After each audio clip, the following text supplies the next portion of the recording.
দাদা কিসের ব্যবসা করতেছেন? এগুলো কি দাদা? এগুলো হলো আপনার গুড়ের গজা। গুড়ের গজা। হুম। আপনি কিনে নিয়ে আসছেন নাকি এগুলা? না, নিজেরই বানানো। ও নিজেই তৈরি করেন? হ্যাঁ, তো প্রতিদিন কয় কেজি তৈরি করেন? প্রতিদিন 10-12।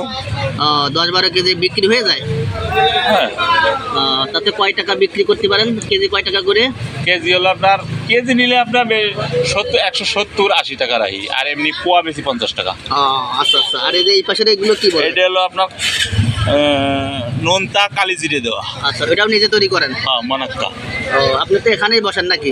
হ্যাঁ, আর এই পাশেও তো এই যে বিভিন্ন মুদির দোকানও, মুদিরও মালামাল কিছু হালকা আছে? পাতলা পানি বুনি এইগুলো। পানি টানি আছে আর কি? হ্যাঁ।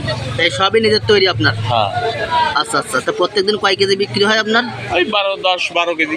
তো 10-12 কেজি বিক্রি করে তাতে কেমন টাকা আপনার লাভ থাকে আনুমানিক? আনুমানিক ধরেন 200-300। মানে প্রত্যেকদিন এইটার উপরে 200-300 টাকা লাভ লাভ থাকে? থাকে। আচ্ছা আচ্ছা। তা আপনার বাসা কি এখানেই? আমার বাসা প্রভাকর। প্রভাকের দোকান থেকে আসে এখানে থাকেন?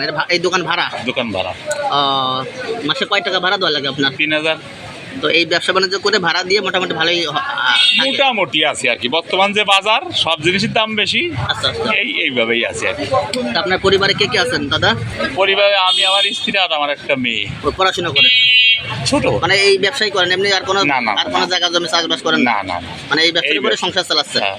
তা তো খুবই ভালো। তা ঠিক আছে দাদা, ধন্যবাদ।